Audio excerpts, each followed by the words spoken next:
Let the earth hear his voice. Our mission has for 35 years sought to be a mission to restricted access areas to serve suffering and persecuted Christians working throughout Africa, and our vision is Africa for Christ, which was the message of Andrew Murray. In this first session, I'd like to deal with making disciples of all nations. The inspiring lives of the 19th century missionary movement refute the anti-Christian propaganda which is all too predominant today. Educational institutions and many governments around the world are enamored with Islam and other Eastern religions. And from so many sides, we are being bombarded with guilt, manipulation, and disinformation. Christianity plunged Europe into the Dark Ages, they will say. Well, that's interesting. They built the cathedrals during these Dark Ages. They're building some of the greatest stained glass window imaginable presentations back in the Dark Ages. They're founding universities and hospitals in the Dark Ages, writing some of the greatest books in history and producing some of the greatest libraries in the Dark Ages. There is no such thing as the Dark Ages. The Dark Ages is an invention of Voltaire in the lead up to the French Revolution in order to disparage Christianity. He depicted the times of the Romans and the Greeks when most of the population were slaves, when women didn't have virtually any rights, and when Christians could be thrown to the lions and people went to the Colosseum to see people being ripped to pieces, torn to pieces, cut to pieces, or burned alive, and that was the entertainment. Those were enlightened days.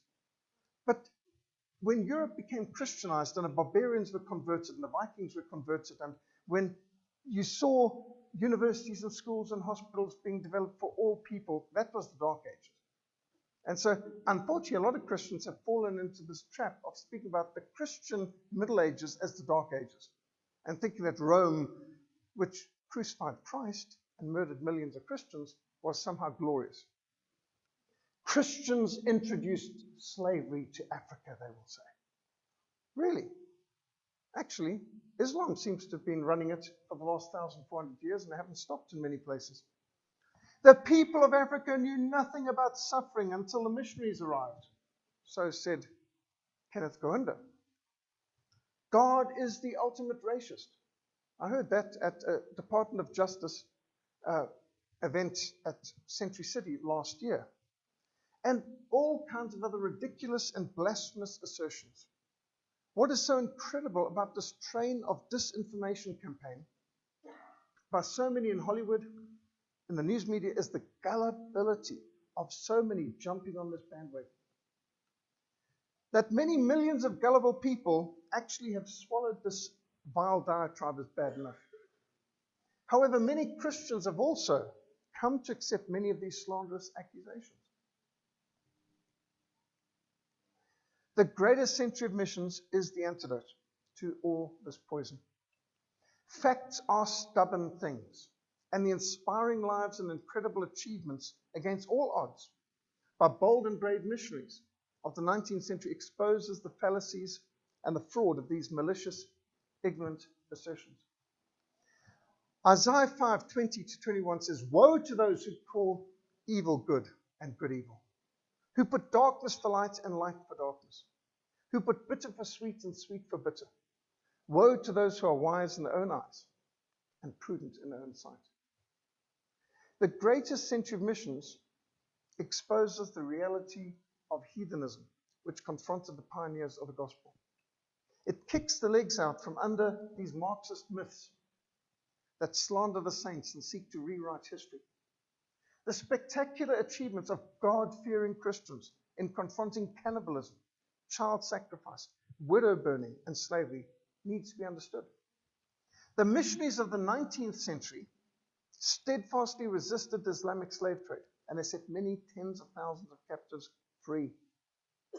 We need to make these eye-opening exposés of what Africa, the Middle East, and Asia were really like before the advent of the gospel became widely known, and how much we are all indebted to the sacrificial services of those dedicated disciples who laid down their lives laying solid foundations for the future. When pioneer missionary to Persia, Henry Martyn, sought to present his Persian New Testament to the Shah of Iran, he was challenged with an ultimatum to declare that Muhammad is the prophet of God. Henry Martyn boldly asserted instead that Jesus Christ is the Son of God. His opponents were enraged, and they threatened to have his tongue torn out for blasphemy. When Robert Moffat first applied to the London Missionary Society, he was rejected. His proposal to marry Mary Smith was also refused by her parents.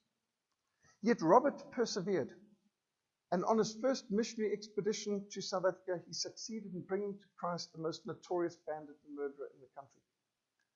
Finally, Mary Smith's parents relented, and they gave permission, and she sailed to South Africa, where they were married, and for the next 50 years, the Moffats became one of the greatest husband-wife missionary teams in all of history.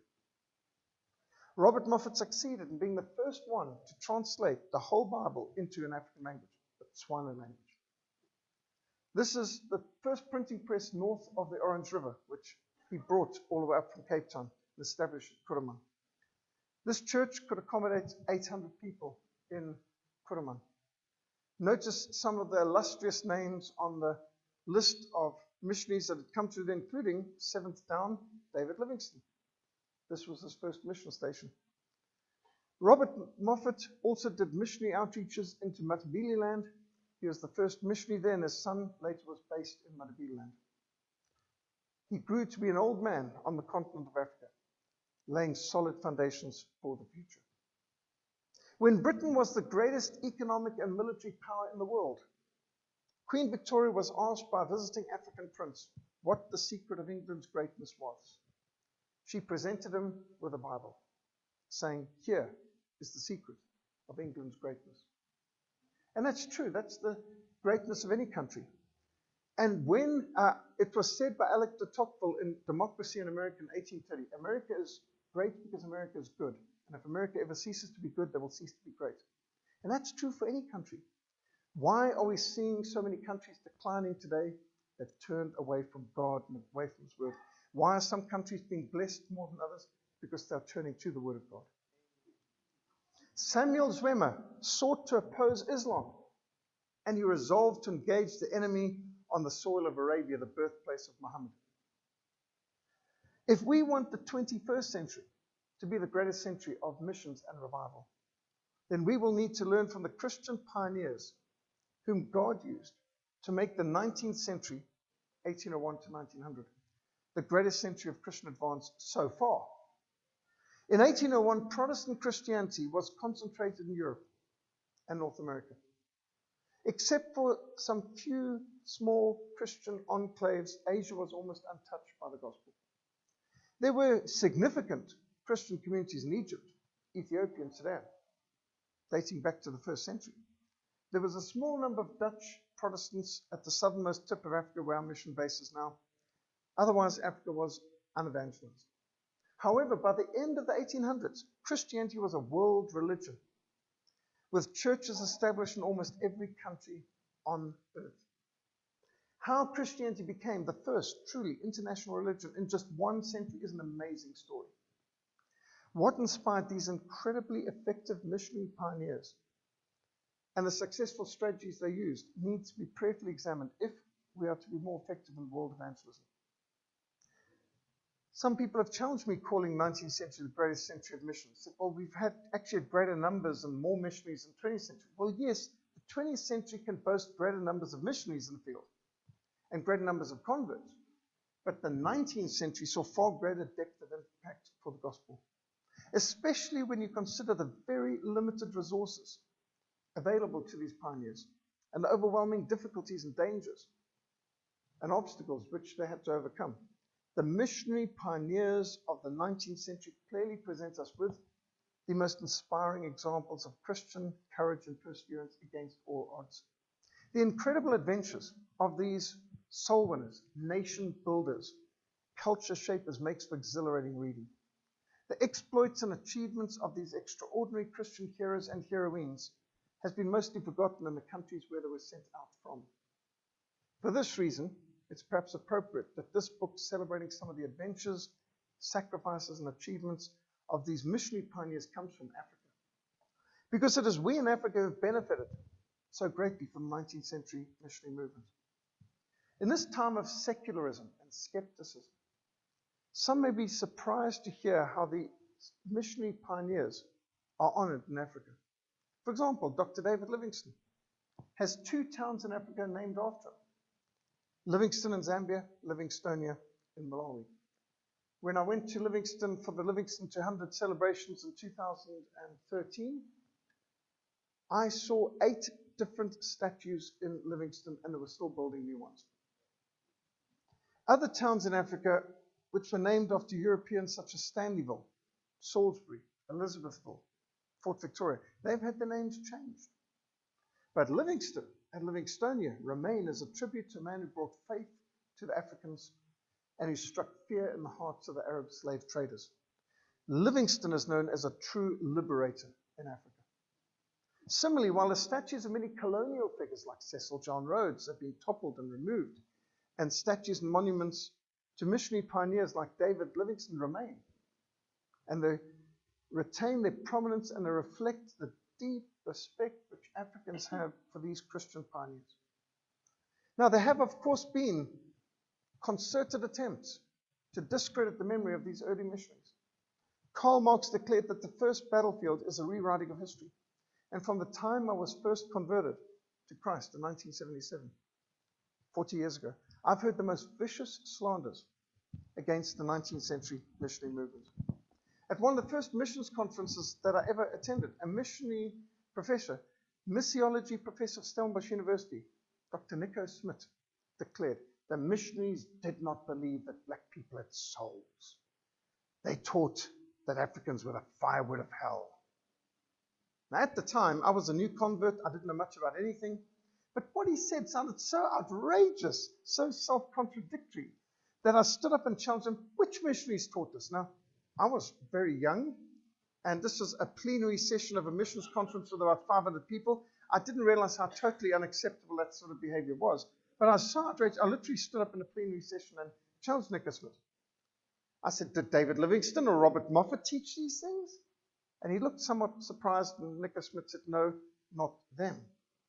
Did C.T. Studd teach these things? Did Mary Slessor believe these things? And he began to look uncomfortable, and he said, no, not them. Well, which missionaries taught this, I asked, because I don't understand why anyone would come to Africa to be a missionary, many of them dying of diseases here in the field, if they did not believe that the people of Africa were souls for whom Christ died. Didn't many of the missionaries die bringing the gospel to Africa? Why would they have done that? Here's the grave of Mary Livingstone, Mary Moffat's daughter, who married David Livingstone, buried in Tete province of Mozambique. I've seen the graves of missionaries in their 20s with their children, just a few months old, buried in Malawi, in Nigeria, all over Africa. How dare anyone slander these people with such ignorant, imbecilic comments? Germany, Nico Smith never answered my question. He drifted off into some anecdotes about some heartless church members that he knew who had bad relationships with people of other races. Well, shame on them, but what on earth did that have to do with the missionaries of the 19th century who had opened up Africa for the gospel, often at the cost of their own lives? Some missionaries died within 3 months of arriving. The average life expectancy of missionary to West Africa was 2 years.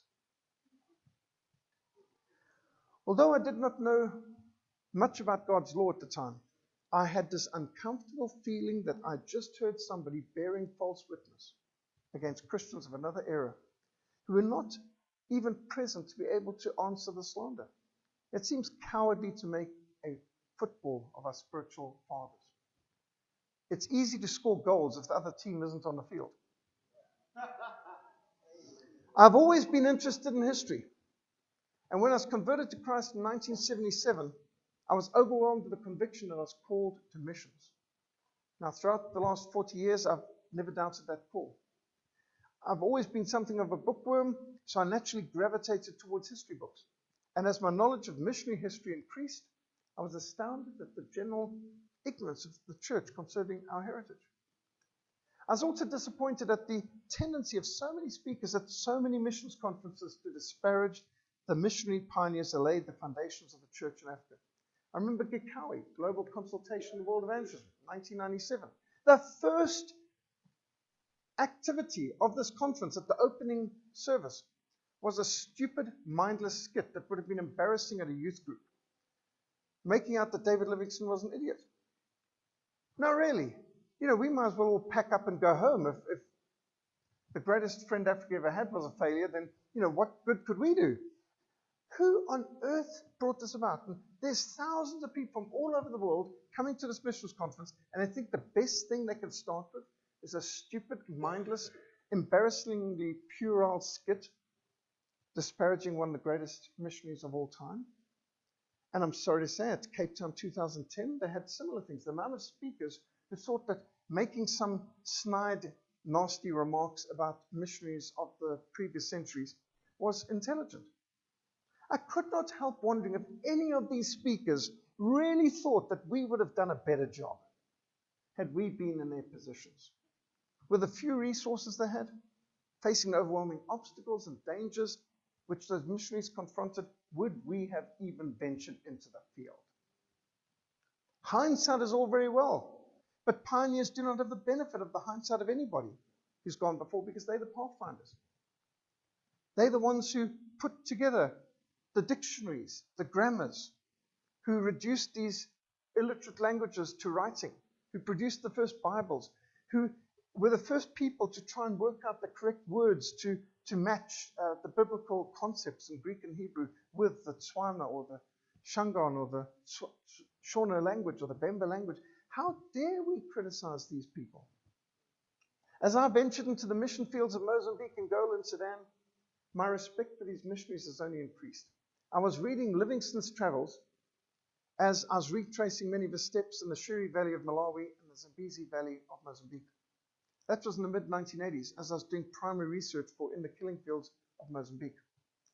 In 1989, when I was captured by communist troops in Mozambique, flown by Russian pilots in Soviet Mi-8 HIP helicopters to Tet, I was intrigued to see how Livingstone's descriptions of Tet back in the 1850s could be accurately applied to Tet in 1989 as well. The devastation from the Arab slave traders, which he recorded in the Zambezi expedition, could have also described much of the scorched earth campaign of the communist Frelimo so-called government and their Soviet allies in the 1980s.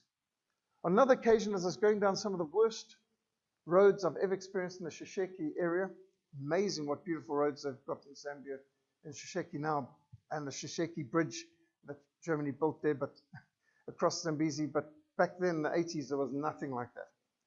I remember some of the trials and the tribulations of David Livingstone in that very area. And as I've regularly had to remind our missionary volunteers who complain about the bad roads, David Livingstone walked where we drive. And he had to walk across an Africa that had no roads, no bridges, no shops, no hospitals, neither was clean water available. As Livingstone reported after his first missionary journey, I've drunk water swarming with insects, thick with mud, putrid with rhinoceros urine and buffalo dung. Hacking his way through dense rainforest, walking for days in pouring rain, totally drenched with his equipment either rusting if it was metal, rotting if it was canvas, Livingstone persevered across the continent. Hostile tribes demanded exorbitant payment for crossing their territory. His life was often in danger from Muslim slave raiders. He was mauled by a lion. He was charged by a rhino. He was laid low with fever on over 60 occasions.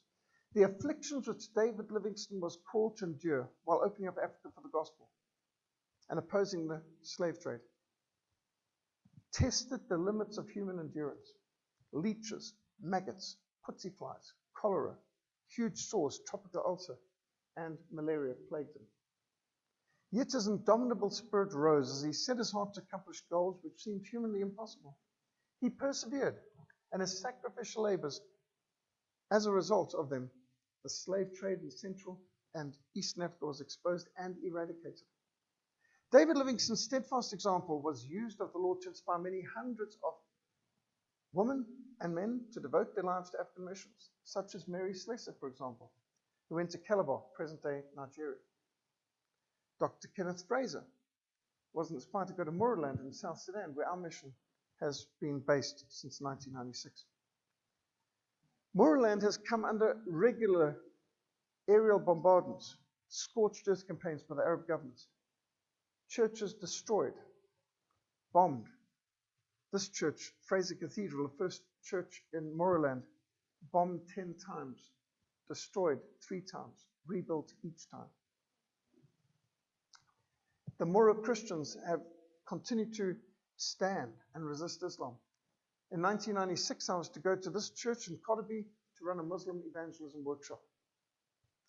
And when I arrived, the venue was destroyed. Helicopter gunships had shot it up, killed 5 people, burned the whole thing down just the week before. And yet the pastors still came. Some walked 30, 50, 60 miles to come to a Muslim evangelism workshop, and the venue was destroyed, and they stood with a Christian flag in the venue, and they still want me to teach them how to win their enemies to Christ. One of the oldest men in the district, Canon Reuben, who'd been part of the Equatorial Corps, trained by the British. His Equatorial Corps fired the first shots of the Civil War back in 1955, even before the British had left. They'd already left the south. They hadn't yet run down the Union Jack from Khartoum, and already the Arabs were colonizing the south. Of the first 800 leaders in South Sudan, 798 were Muslims, Arabs. There was only 2 black Africans of the 800 leaders for the south. And we've been colonized by the Arabs. And when Arabs told the Equatorial Corps to hand in their weapons and get on the trains and go to the north, they said, we're the guardians of the south. We know you Muslims. You've treated us as slaves for the centuries. The only time of freedom we ever had was when the British were here. We know what you want to do. You just want to enslave us again. We are not handing in our weapons. And when the Arab officers insisted, the war began. And that was already before the 1st of January 1956, when the British left officially. And so the Civil War began even before the independence began. And he was part of that battle. Well, now he's door to door. Even though this man is an old man, he's out there rebuilding the church that had been destroyed by helicopter gunships. We took in Sunday school materials, Bibles, hymn books, prayer books. One of our first conferences in Moorland held in the forest because safer from air raids, so they can't be seen. People carrying their own chairs to the conference. How many people do you know would walk to a conference many miles carrying their own chairs for it when there's a chance you could get bombed by helicopter gunships while doing so? In Moorland, we've had wonderful opportunity to minister. Here's an Easter Sunday in Moorland. Under this tree, the tree La Ro, the slave traders used to gather the Moro people, tether them up, take them as slaves off to the Nile River and up to Khartoum, or down to Khartoum, actually is the correct word. And when the first missionary came here, he said, we will make this the redemption tree. We start our Bible studies under this tree. Jesus Christ sets the captives free.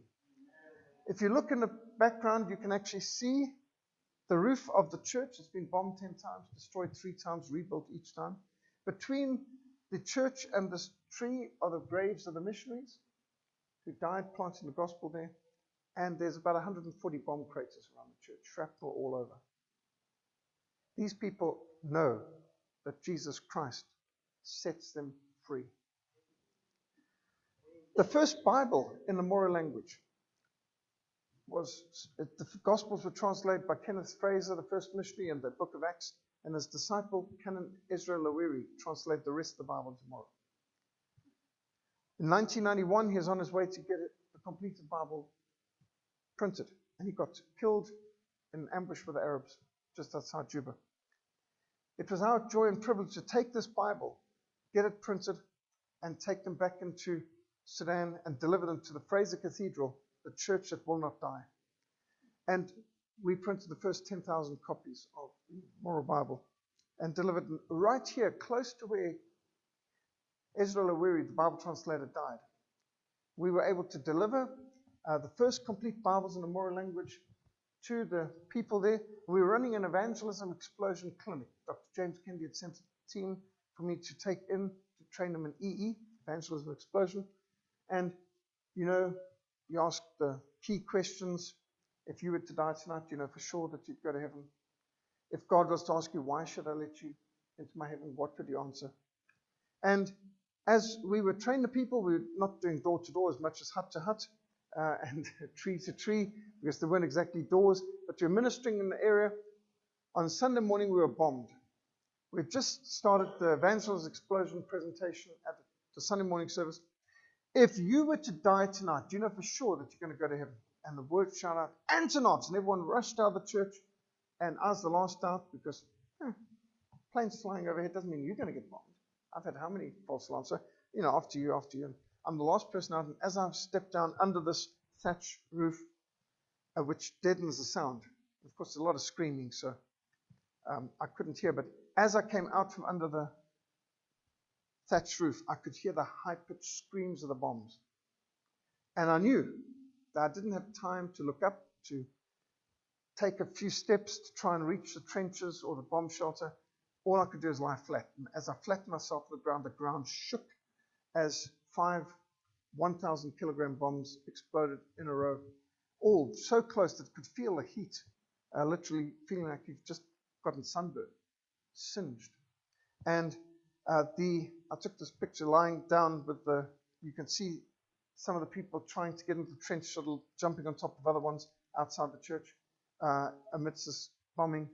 And then as I got up and walked around to try and see if our team from Fort Lauderdale in Florida were all right, the plane came around again and dropped another 3 bombs.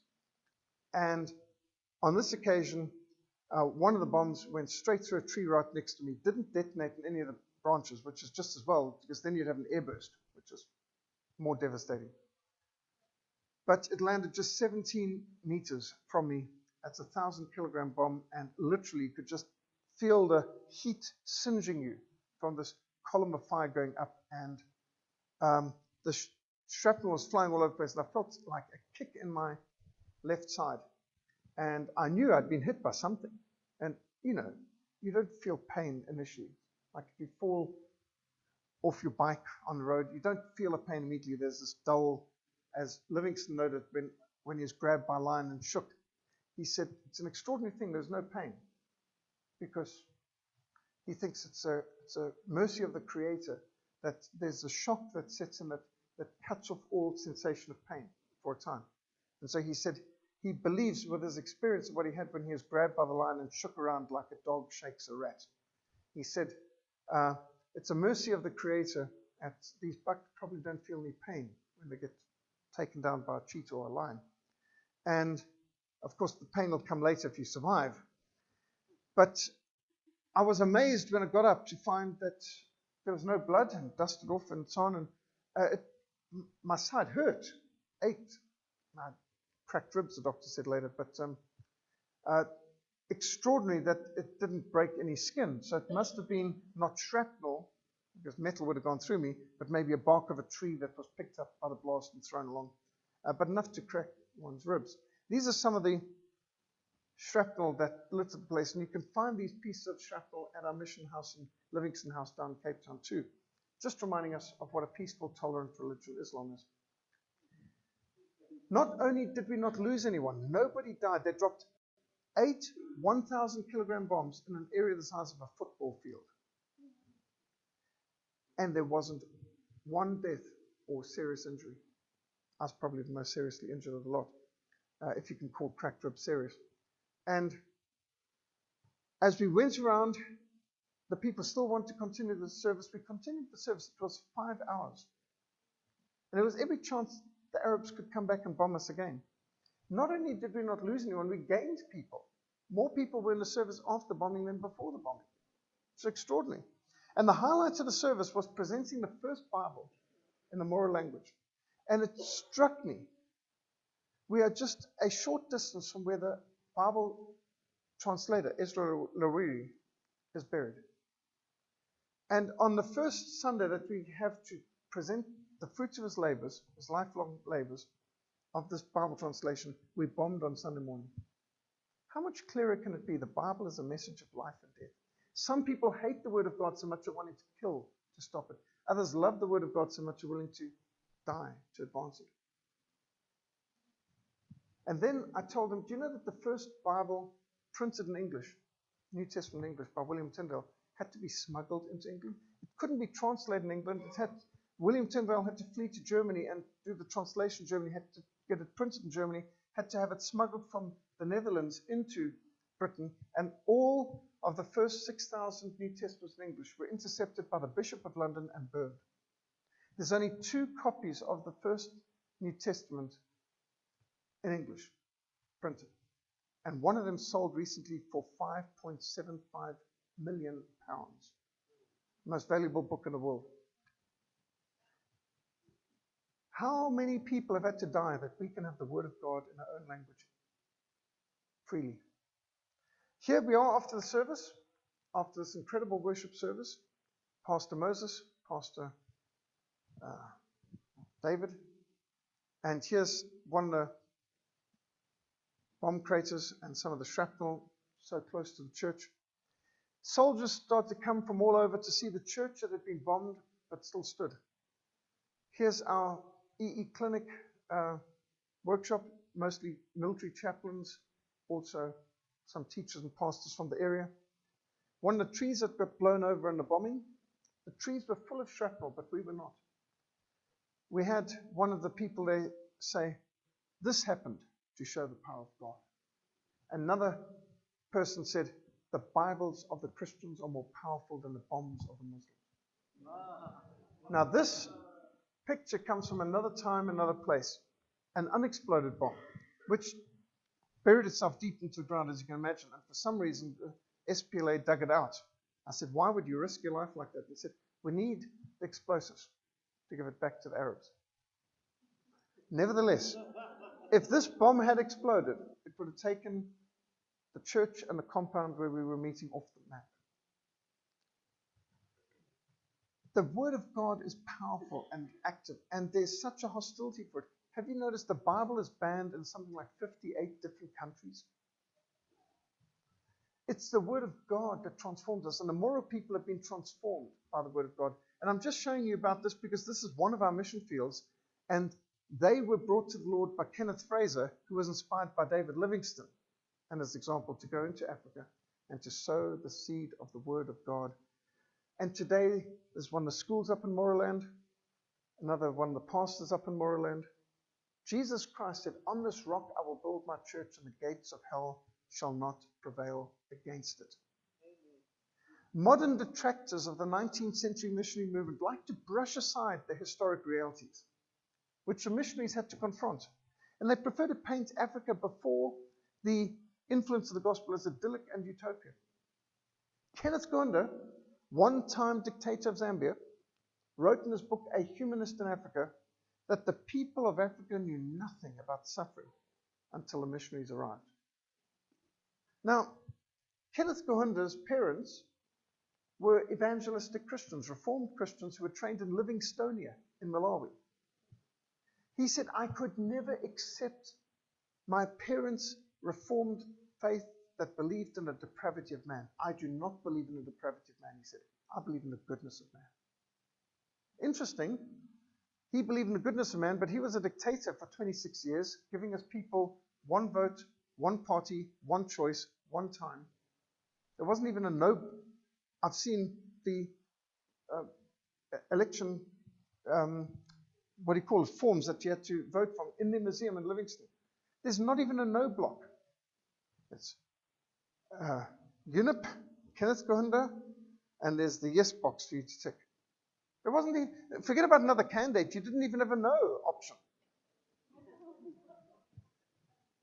When I went on a mission to Zambia in 1987, I was locked up in Lusaka Central Prison here. And this is an aerial photograph of Lusaka Central Prison. You can actually see the entrance there. This is the interrogation block. Here's the guard tower. This is where the food was served. That's a death row. I was in cell 11 about there. Cell 11 was for presidential detainees, which meant you're not charged, you're detained at the president's pleasure. This is what the prison looks like today, but it didn't have fresh paint at that time. And you went in through the narrow gate into Lusaka Central Prison. Didn't look this good at that time. It didn't look this good when I was there either, but this is cell 11, the entrance. And the conditions were horrific. There were 60 to 65 people in a cell. Now, the cells were 25 feet by 15 feet, and it put 60 to 65 people in. There's no bunks, there's no beds, there's no bedding, you've got no pillows, there was no toilet, there was no tap, there was no sanitation at all. And it was hot as anything because the roof was corrugated iron. And so in a tropical climate, you can imagine, it was hot. And we were in those cells from about 5, 6 in the evening down till about 8 in the morning. And in that prison cell, cell 11, presidential detainees, we had a major, an engineer who had been trained at Sandhurst from the Zambian army. There was a general there. There was a trader from Mali who was a businessman who, just because they wanted his wares and everything, they accused him of being a spy and threw him in there. There was a South African truck driver from Soweto, Isaiah Moore, 26 years old, father of 2. And he was in there because he had lent money to some ANC cadres, refugees, and instead of paying them back, they just said he's a spy. You don't need proof for an accusation like that. He got thrown in. He had red-hot, pussy sores all over his body where they'd stuck metal from a fire in to his body. Multiple, well over 20 on his body. His knees were calloused from prayer. Now, we had so many stories in this prison cell. And you thought, he doesn't believe in the depravity of man. When Kenneth Kaunda was locked up by the British in this same prison, there was less than 80 people in the prison. The British built it for 80. And then it had electricity, plumbing. He got 3 cooked meals a day brought into a cell. He had a cell to himself. Bed, bedding, sofa, desk. He had gramophone. So the evil, demonic British colonials gave him a room of his own, and he's able to increase his studies while he's there. But he believed in the goodness of man. And 1,200 people crammed into prison the British built for 80. Now it had no plumbing, no electricity. The only cooked meal a day would be from a big cooking pot, which cooked sadza. Stiff mealie meal. No protein except for the flies that had flown into it. But there was no plates. You got served onto your hands and had to eat like this. There was no plates, no spoons. We didn't have anything like that. We didn't have shoes even. They'd taken even our shoes from us. You're walking in a place that's a disease factory. People were dying and being pulled out of the cells at night. 2 people died in our cells during the time that we were there, and in the morning taken out. The situation was suffocating. This is a man who believes in the goodness of man. He doesn't believe in the depravity of man. He believes in the goodness of man. But he wouldn't give his people a vote. And of the 1,200 prisoners in the prison, most were remand prisoners. In other words, they'd never come to trial. Some had been there 8 years waiting for their trial. You could tell the difference because a prisoner had a prison uniform. A remand prisoner was still in his normal civilian clothes. So, Kenneth Kaunda. When I and 3 other Frontline missionaries were imprisoned in Zambia in October 1987, the team I was leading had been arrested at Kazungulu Ferry for refusing to pay a bribe to Zambian officials. And we spent excruciating weeks of abuse at the hands of Zambian security officials in filthy cells, blindfolded, handcuffed, interrogated, incarcerated. First in Livingston, then in the overcrowded Lusaka Central Prison. Well, friends of ours ensured that the British Prime Minister, Margaret Thatcher, at the time, was informed of our plight just before her departure for the Vancouver conference in Canada. So all the Commonwealth states were coming together, and there was one big item on the agenda. Kenneth Kaunda was the leader of the Frontline states in the Frontline against South Africa. And he was going to take down Margaret Thatcher because she was refusing to put sanctions on South Africa, you recall, 1980s. And so First item on the agenda, Margaret Thatcher being harangued by a Zambian dictator, Kenneth Kaunda, who's outraged that Britain was refusing to place economic sanctions on South Africa. Margaret Thatcher responded by asking, well, why don't you in Zambia put sanctions on South Africa yourselves? Kenneth Kaunda responded he couldn't do that because that would place many Zambians out of work. Exactly, said the British Prime Minister, and as South Africa is one of our most important trading partners, many British citizens would be placed out of work if I were to impose sanctions on South Africa. Quite aside from the many South Africans themselves would be placed out of work. We'd be adding to the suffering, not helping. She then went on to relate how many Zambians were dependent on South African maize grown in the Orange Free State, mealie meal. How Zambian Airways was maintained and serviced by South African Airways. Zambian Railways was maintained and pulled by South African Railways locomotives. How many South African veterinarians cared for Zambian cattle? How many Zambians were migrant workers in South Africa? Hundreds of thousands. And how much hundreds of millions of pounds a year went into Zambian economy from the Zambian migrant workers in South Africa? Kenneth Kaunda then responded, because of South Africa's human rights abuses, Britain should impose sanctions. And it was at this point that Margaret Thatcher produced our information. Who are you to speak about human rights abuses? You are the unelected dictator of a one-party state. 4 British missionaries are being held without trial as presidential detainees in Lusaka Central Prison, tortured and abused by your own security forces. And she gave more details like that. Kenneth Kaunda was dumbstruck. He was humiliated. Margaret Thatcher had delivered a knockout blow. And apparently when Kenneth Kaunda came off the plane in Lusaka airport, his first words as he came down the stairs was, "Get those missionaries out of here." And a man from the president's office came, dressed in a nice suit, to the Lusaka Central Prison. I expect to be taken for another interrogation. I'd already been for 6 of those. I put up my hands for the handcuffs, and he shook my hand and said, "President has ordered your release."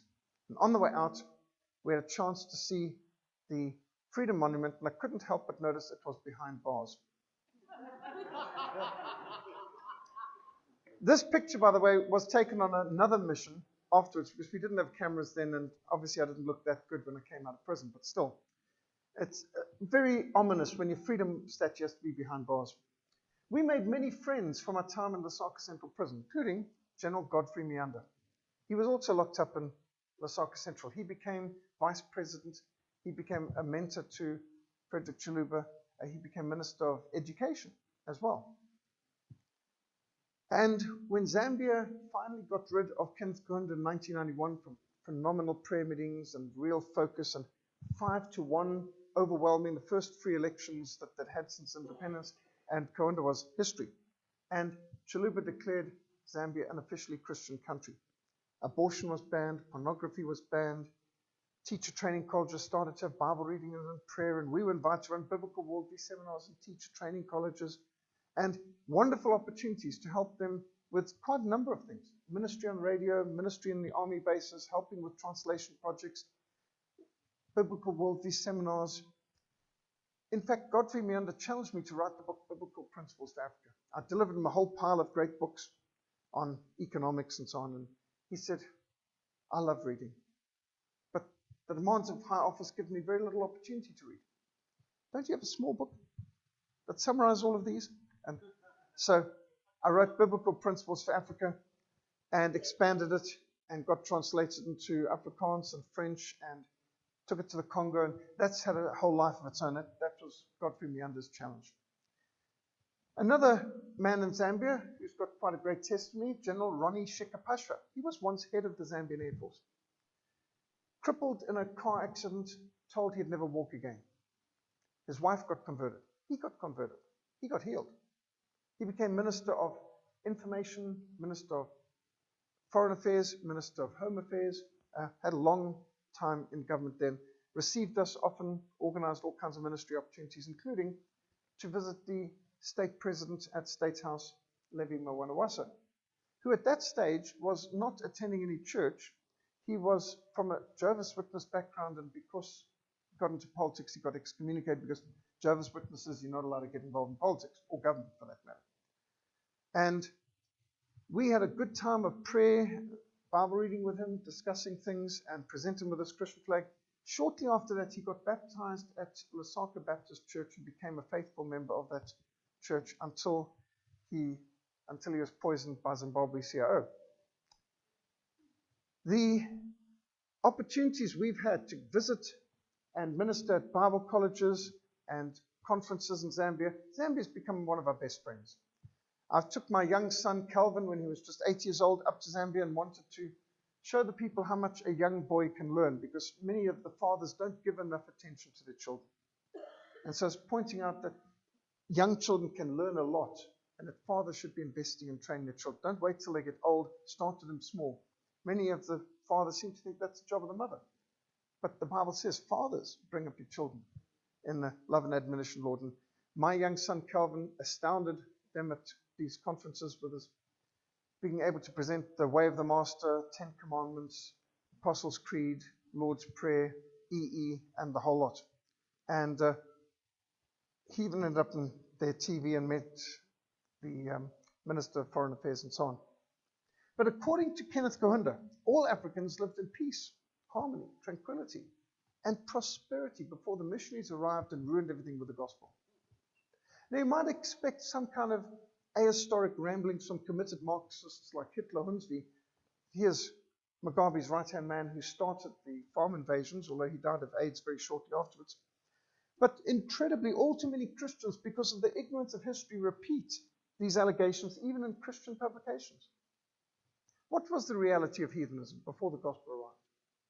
Mary Slessor was horrified to find that a woman who gave birth to twins was regarded with horror. The belief was that the father of one of the infants was an evil spirit, and that the mother had been guilty of a great sin to bear twins. At least one of the children was believed to be a monster, and so twins were seized, their backs were broken. They were crushed into calabash or a water pot, taken out not by the doorway but by a hole broken in the back of the wall, which at once was filled up again. They were thrown to the bush to be left to be eaten by insects or by wild beasts. Mary found Calabar in the grip of rampant witchcraft, drunkenness, and immorality. Here are 2 sets of twins that she rescued and adopted. She intervened to prevent a witch doctor from pouring boiling oil over a woman spread-eagled on the ground. She prevented him, and the people were astounded because she not only survived, the witch doctor's curses had no effect on her. Cannibalism and slavery between the tribes was widespread. Once, when instructed to heal a dying chief, Mary knew that if she failed, she would be blamed for his death. Typical of the witch doctors, they do all their nonsense, extract everything they can out of the people, and when they're about to die, they tell them to go to the missionary or to the local mission hospital so that they can then blame them for when this person dies.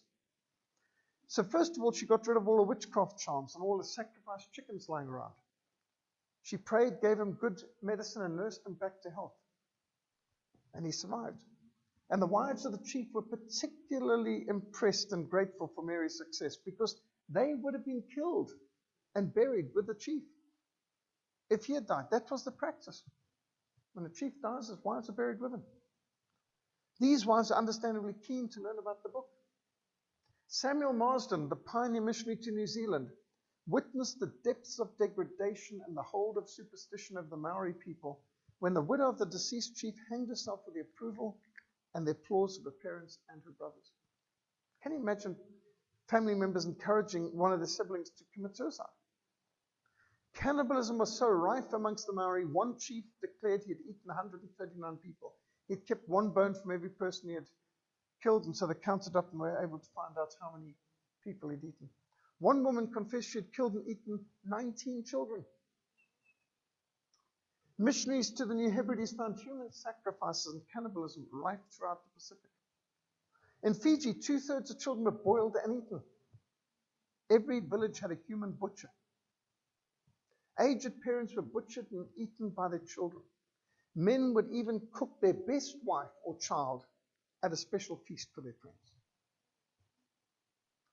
John Patton, missionary to the New Hebrides, reported on an occasion on Tana when 3 women were killed in a human sacrifice in order to secure the recovery to health of the chief. That was normal. When missionary to the South Sea Islands, John Williams, was criticized for imposing foreign Christian standards upon unwilling communities living in primitive bliss. He noted these are the same communities where laziness, promiscuity, human sacrifice, and the burial alive of infants shortly before being commonplace. Far from these missionaries interrupting the peace and tranquility of pagan nations, the missionaries came to nations that were passing through immense upheavals. When Hudson Taylor first landed in Shanghai in 1854, the country was being torn apart by a vicious civil war, the so-called Taiping Rebellion. Rebels held the city, and 50,000 imperial troops besieged it. The house that Hudson Taylor was staying in Shanghai was struck by cannon fire, and the house next to his was destroyed. He frequently witnessed people being beheaded, and he himself came very close to being lynched on occasion. Over 25 million Chinese were killed in 2 civil wars that raged between the 1850s and the 1860s in China. Another 10 million died between 1877 and 1879 during a famine, just in the north of China. As Dr. George Grant, in his introduction to the Greatest Century of Missions, has said, as missionaries moved out from Christendom to the uttermost parts of earth, they were shocked to discover all the horrors of untamed heathenism. They found abortion all too prevalent, infanticide all too commonplace, abandonment all too familiar, euthanasia all too customary. They were confronted by the specter of endemic poverty, recurring famine, unfettered disease, widespread chattel slavery, cannibalism, ritual abuse, patricide, that's killing of parents, human sacrifice, sexual perversity, petty tyranny, paternalistic exploitation, live burials, exterminative clan warfare, genocidal tribal vendettas, all predominate. That's the reality of the world before the gospel got there. As missionaries circled the globe, penetrated the jungles, and crossed the seas, they preached a singular message: light out of darkness, liberty out of tyranny, life out of death.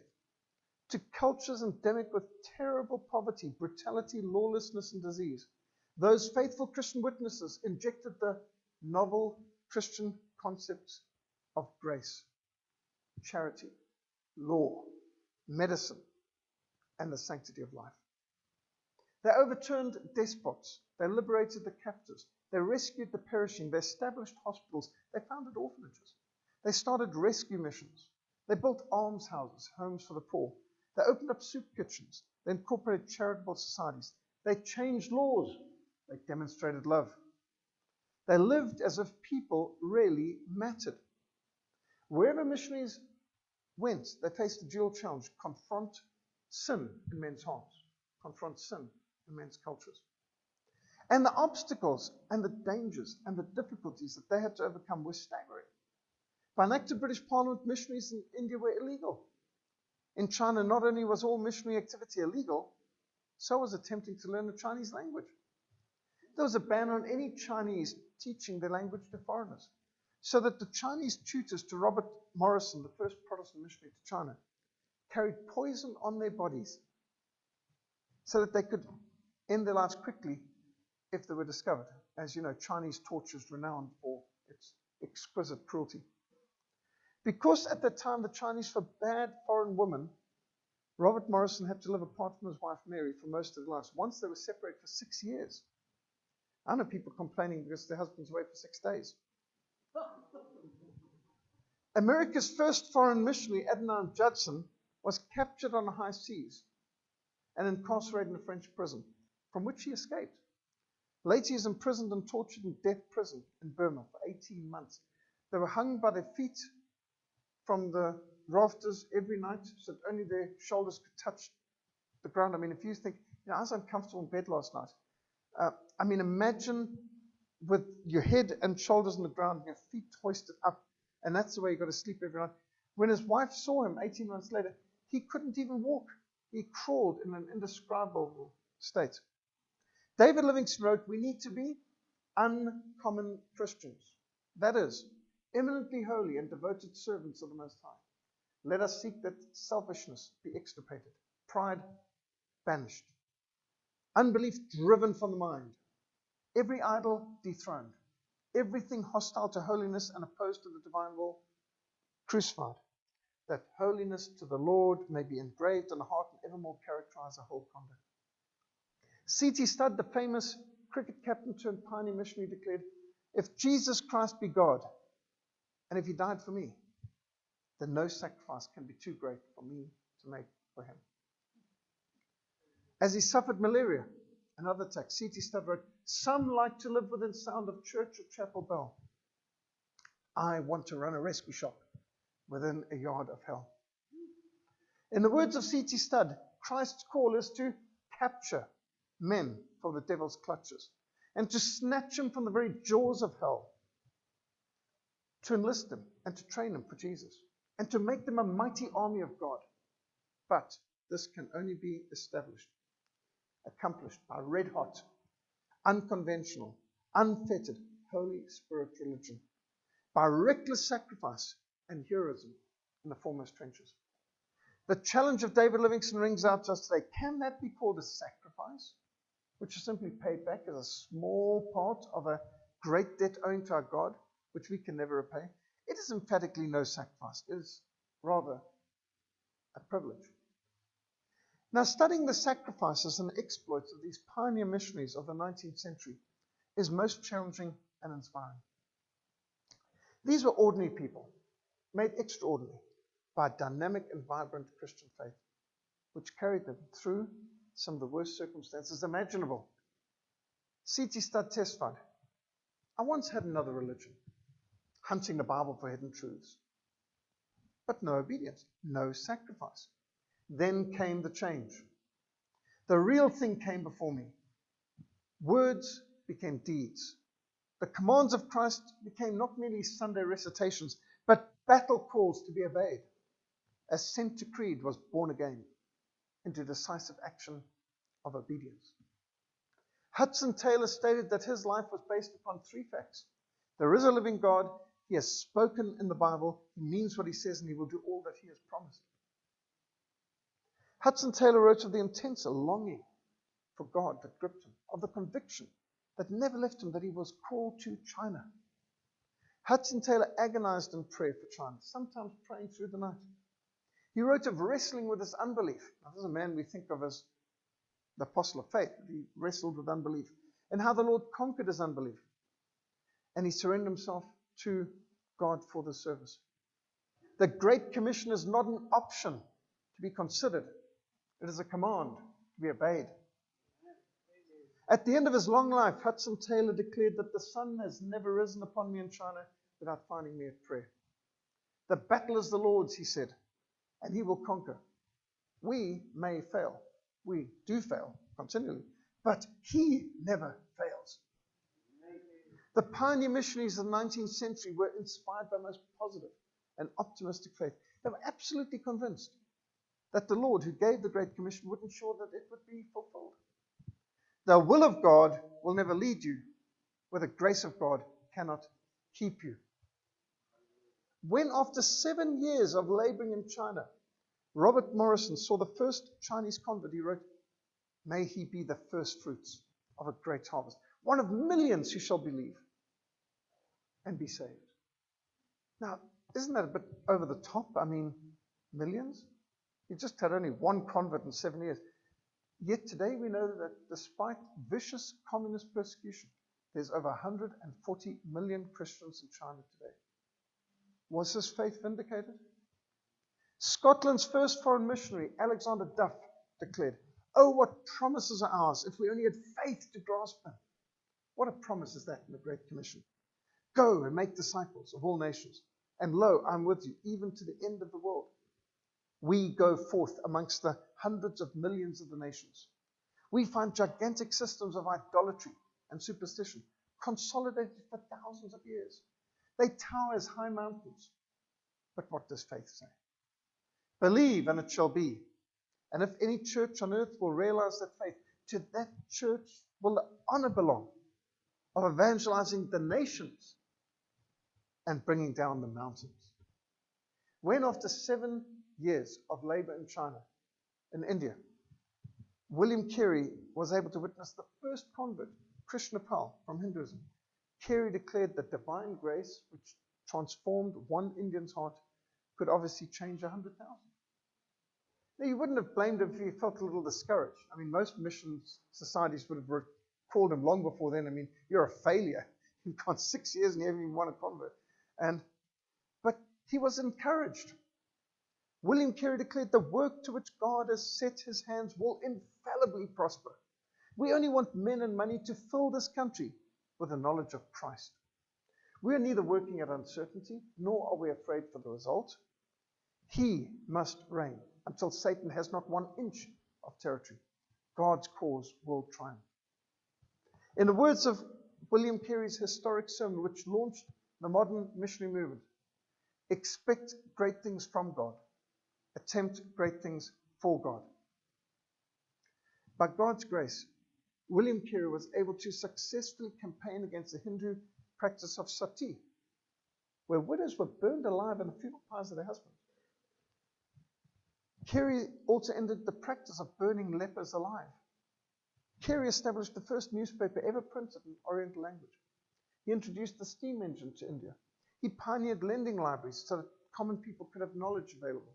He introduced savings banks so that the poor people could be able to buy their own homes. He pioneered forest conservation 50 years before the British government did. He established the first Christian college in Asia, which is still training leaders, Serampore College. He succeeded in producing and distributing over 200,000 Bibles, New Testaments, and Gospels in 36 languages, in addition to many books and tracts. By God's grace and through the ministry of Mary Slessor in Nigeria, the killing of twins ceased. Slave trading in Calabar was eradicated. Drunkenness, killing, and witchcraft diminished. Many schools, many churches were established, including this church was one that she personally helped physically build. Most of the people of Calabar, that's southeastern Nigeria, came to embrace the gospel of Christ. The first public worship service in New Zealand was conducted on Christmas Day, 1814, by Samuel Marsden.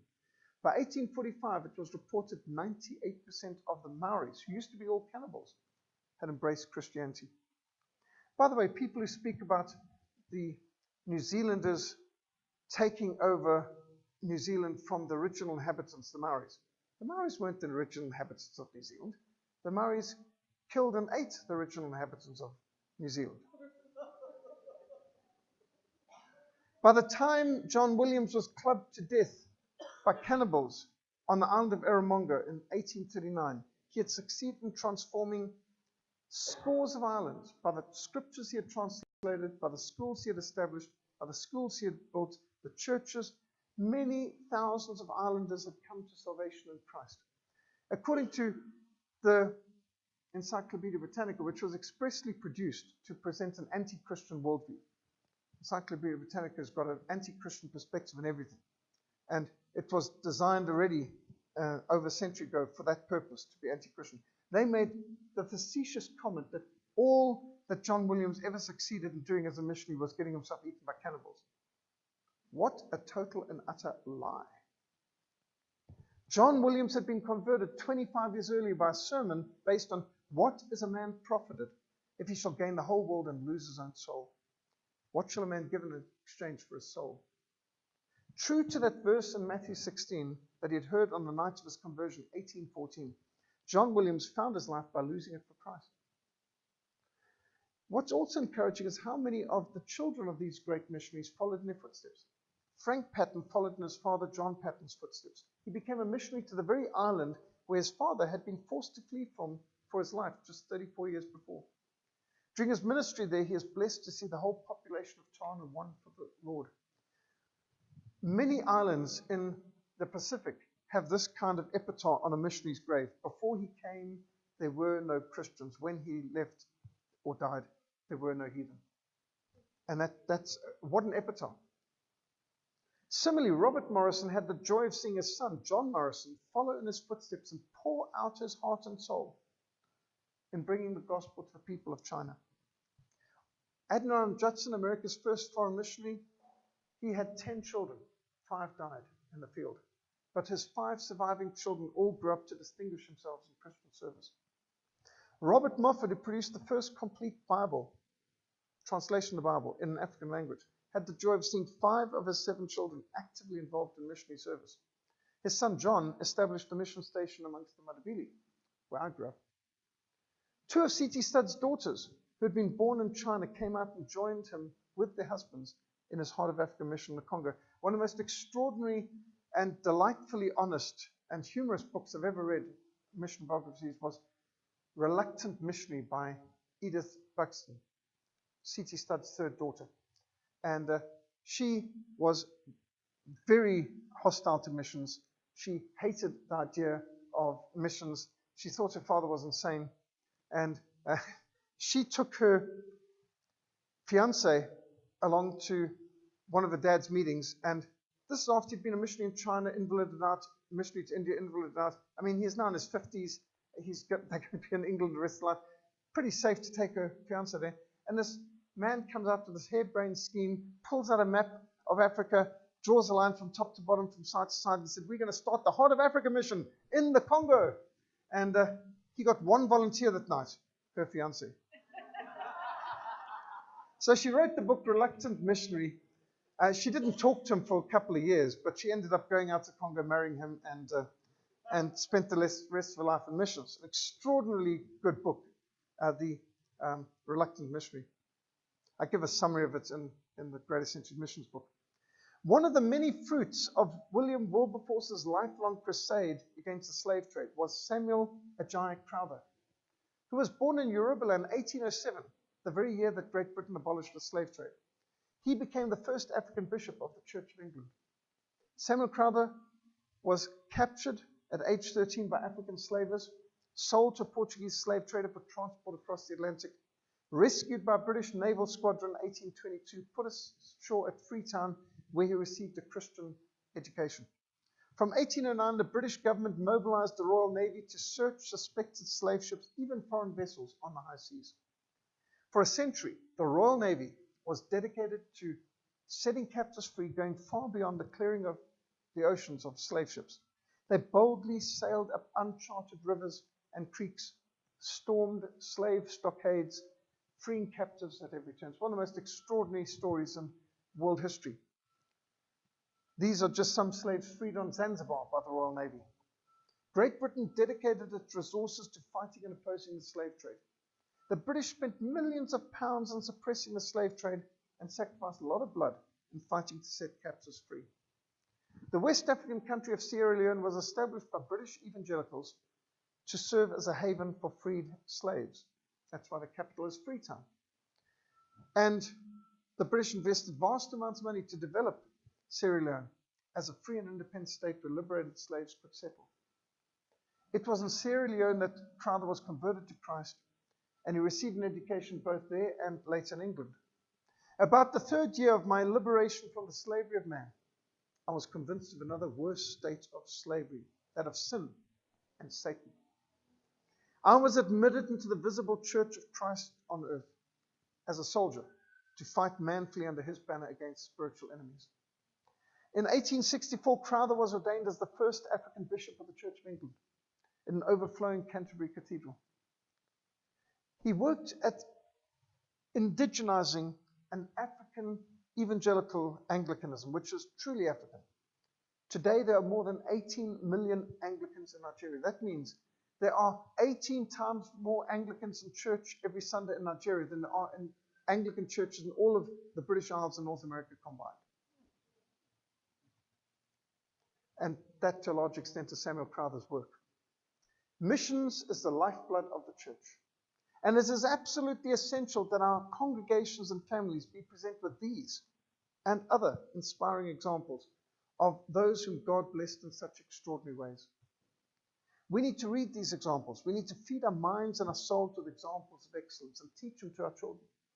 So I pray these few selected adventures and sacrifices and exploits and pictures and achievements will whet your appetite to read the Great Essential Missions and to obtain many more missionary biographies.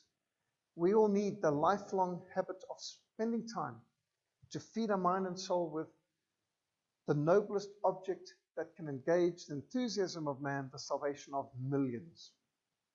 May God be pleased to use the greatest century of missions, the 19th century, to inspire a new generation in this 21st century to expect great things from God and to attempt great things for God. One person who answered that call was David Brainerd, whose journal included this prayer. Here I am. Send me. Send me to the rough, to the savage pagans of the wilderness. Send me from all that is called comfort here on earth. Send me even to death itself, if it be but in thy service and to promote thy kingdom. You only have one life, said C.T. Studd. It'll soon be past. Only what's done for Christ will last. We do have websites and social media, sermon audios and slide shares that have quite a lot of other resources on the persecuted church, missions, and Christian history. Of course, I've brought literature and a clipboard if you're interested in getting on our mailing list.